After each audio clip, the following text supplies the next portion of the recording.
बात आती है कि इंडिया के सेमीफाइनल में क्वालिफाई होने के तरीके क्या-क्या खलबली हो रही है अंदर कि आखिर इंडिया कैसे क्वालिफाई करेगी सेमीज के लिए।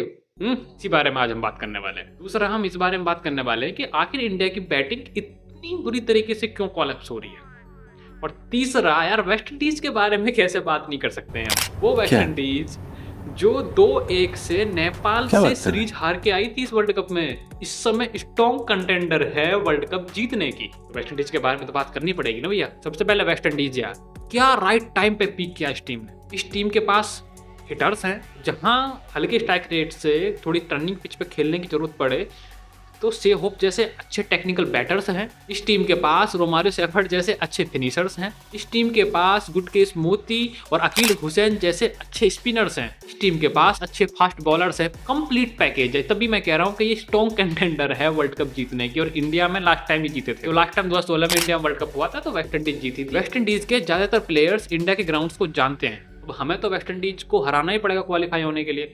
तो आखिर वेस्ट इंडीज को हम हरा कैसे सकते हैं, ये बड़ा क्वेश्चन है। सिमरन हेटमायर ने ज्यादातर रन बनाए हैं वेस्ट इंडीज के लिए और अलग स्ट्राइक, पूरी टीम एक अलग स्ट्राइक रेट से खेलती है, सिमरन हेटमायर अलग स्ट्राइक रेट से खेलता है। तो अगर हेटमायर को आउट कर लिया, जिम्बाब्वे ने भी लगभग आउट कर लिया था हेटमायर को, बस कैच छोड़ दिया, उस वजह से इतने ज्यादा रन बन गए। अगर हेटमायर को आउट कर लिया तो बहुत हाई चांस है कि वेस्ट इंडीज की बैटिंग भी कोलैप्स करेगी। अब बात आती है कि इंडिया के सेमीफाइनल में क्वालिफाई होने के तरीके क्या क्या है, वो कौन कौन से सिनेरियो। देख भाई, इंडिया को दोनों मैच तो जीतने पड़ेंगे एट एनी कॉस्ट। अगर नहीं जीतती तो वैसे ही बाहर है, खत्म, bye bye, tata, good bye, गया। भारत के क्वालिफाई होने के 3 सिनेरियो बनते हैं। पहला कि या तो साउथ अफ्रीका अगले दोनों मैच जीत जाए और इंडिया दोनों मैच जीत जाती है तो सीधा सीधा इंडिया क्वालिफाई हो जाएगी सेमीफाइनल। या फिर साउथ अफ्रीका अपने दोनों मैच हार जाए, साउथ अफ्रीका बाहर हो जाएगी, इंडिया अंदर पहुंच जाएगी अपने दोनों मैच जीत के। वही बात है कि इंडिया को दोनों मैच तो जीतने हैं, इसमें तो कोई गुंजाइश है ही नहीं। एक तीसरा सिनेरियो आता है कि इंडिया जिम्बाब्वे और वेस्ट इंडीज को बहुत अच्छे मार्जिन से हरा दे ताकि अगर कहीं नेट रन रेट पे बात फंसे तो इंडिया क्वालिफाई कर जाए।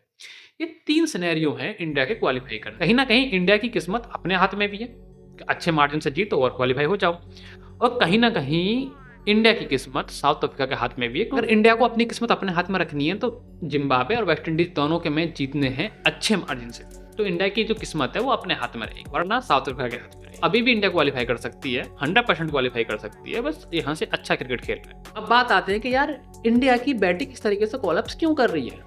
इसकी वजह है 2, तिलक वर्मा और अभिषेक शर्मा का फॉर्म में नहीं होना। अभिषेक शर्मा जब भी अच्छे रन बनाता है तो इंडिया अच्छे रन बनाती है, अच्छी बैटिंग करती है, फिर लास्ट वाले प्लेयर्स भी अच्छा रन बनाते हैं, क्योंकि अभिषेक शर्मा एक अच्छा प्लेटफॉर्म सेट करके देता है। अगर अभिषेक शर्मा अच्छी शुरुआत नहीं देता है ना तो इंडिया की बैटिंग कोलैप्स करती आई है, ये पिछले 1.5 साल में हमने देखा है। अगर अभिषेक शर्मा भी कभी रन नहीं बनाता था तो वहां से तिलक वर्मा टेक ओवर करके तिलक वर्मा अच्छी शुरुआत दिलाता था। अब दिक्कत तो ये होगी कि अभिषेक शर्मा भी फॉर्म में नहीं है, तिलक वर्मा भी फॉर्म में नहीं है, तो इसकी वजह से इंडिया की पूरी बैटिंग कोलैप्स कर रही है। और दूसरी बात है कि इंडिया के बैटर्स पर सारी टीमें रिसर्च करके आई हैं, क्योंकि इंडिया की बैटिंग का इस वर्ल्ड कप से पहले बहुत ज्यादा हल्ला था कि ये 300 बनाने वाली टीम है। सबने बैठ के रिसर्च करी है और सारी टीमों का एक कॉमन पैटर्न है इस समय इंडियन बैटर्स के खिलाफ कि सबसे पहले तो स्पिनर्स लगाते हैं हमारे खिलाफ और हमसे स्पिनर्स नहीं खेले जा रहे हैं। दूसरा, स्लोअर वन का यूज बहुत ज्यादा हो रहा है, Indian batters slower one pick नहीं कर पा रहे हैं। ये 2 बड़े कारण हैं इंडिया के बैटिंग कोलैप्स होने के। अगर इंडिया इन 2 चीजों पे काम कर लेती है, इंडिया आराम से अंदर पहुंच जाएगी सेमीफाइनल में और वर्ल्ड कप भी जीत जाएगी। पर इन 2 चीजों पर काम करना, बॉलिंग अपनी अच्छी चल रही है। अगर इंडिया को सेमीफाइनल्स में पहुंचना है, वर्ल्ड कप जीतना है, तो अभिषेक शर्मा और तिलक वर्मा दोनों का फॉर्म में आना जरूरी है। मैं बहुत पॉजिटिव हूँ इंडिया को लेकर कि इंडिया अंदर पहुंचेगी सेमीफाइनल्स में और वर्ल्ड कप भी उठाएगी, लेकिन तिलक वर्मा और अभिषेक शर्मा दोनों का फॉर्म में आना जरूरी है। शर्मा जी, वर्मा जी दोनों। और अगले मैच में अक्षर पटेल खिला लो यार, वो ऐसा खिलाड़ी है जो 2-3 विकेट गिर जाते हैं ना तो आपको पारी संभाल के देता है। तो ये सब चीजें हैं इस समय इंडिया की सिनेरियो। आपको वीडियो कैसी लगी कमेंट में जरूर बताएं।